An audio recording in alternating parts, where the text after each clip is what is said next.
So I'm in the 4th grade. I go to the elementary school in my kibbutz, and if you don't know or are not sure what a kibbutz is, I will explain. So it's a way of living and a concept and an ideology that is unique to Israel. Basically what it is a small, collective, agriculture-based community where the members share resources, they work together on all aspects of life, they make decisions democratically.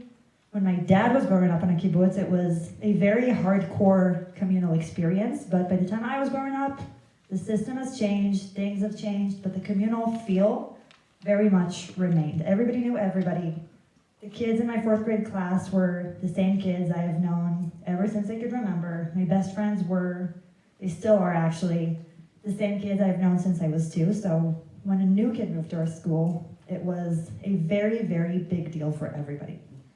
First of all, he moved from what we thought was a big city. Looking back, even the title city is a bit of an overstatement talking about this place, but nevertheless, we thought it was the most exotic thing in the world. He had long hair, he liked rock music at a time where we didn't really have musical preferences. He played the drums. He had this sarcastic sense of humor that we couldn't really understand, so we just assumed it was too sophisticated for us. And all the girls in our class had an instant crush on him, including myself. So 4th grade me would do just about anything for some attention from that kid. But when I finally got this attention, I wasn't sure it was entirely for the right reasons, because it seemed that he was more interested in a lunch item that I would get in my lunches that my mom would pack for me than in me.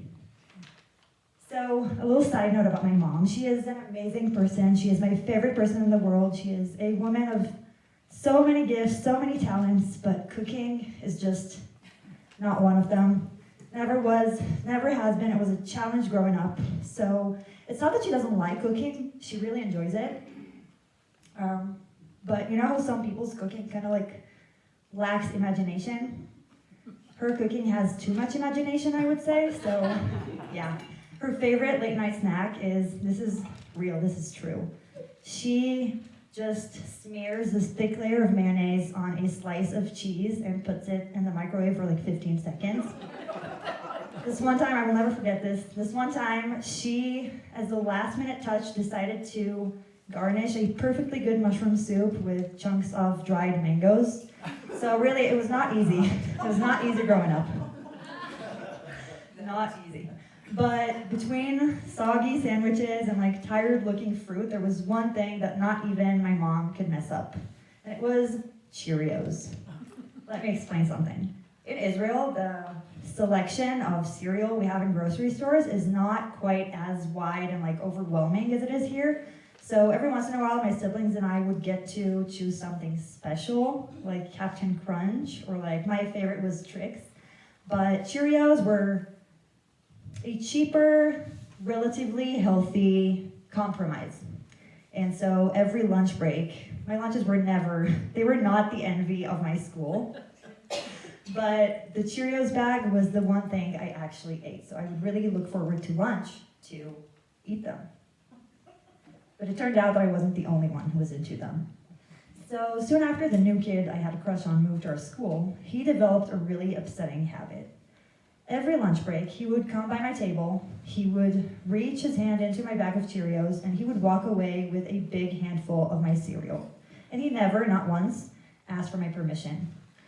Now, it wasn't so much the act of theft itself that was upsetting to me, it was the sense of entitlement, like just how much in love did this kid think I was with him? And the more I thought about it over and over, and the more I thought about it, the more upset I got about it. And at some point, I decided something needed to be done. I needed to take action. I needed to make him know that I mattered. And so with the help of a friend, I came up with a master plan. The night before school, I took out this bag of Cheerios out of my backpack, and I seasoned it with a healthy dose of salt and finely ground pepper. I remember, it was just enough to make it tasteable right away, but not too much so it wouldn't be visible. And I put it back in my backpack and I went to sleep. The next morning, I woke up, I remember it, I woke up very, very anxious because I couldn't help but think, what if that made him hate me? But then I thought, it's a price worth paying to get noticed. And so I was sitting there, I was counting down the minutes until lunch break. And when it finally came, I sat there in anticipation, and I waited for him to do what he did every day. And of course he did. And this part I remember as if it happened in slow motion. He came by my table, he reached into my bag, he put it in his mouth, he popped some Cheerios in his mouth. Then I watched his face as it changed into, he wore this like expression of utter disgust and said, "What did you put in there, salt?" And this is obviously a very, very small victory, definitely not by any means a significant life event, but it stuck with me because this tiny little act of rebellion, by doing this, I proved so much to myself about myself. I chose standing up for myself over being liked, and I hope that I also left a little impression on the person I liked. And no one has touched my cereal since. Thank you.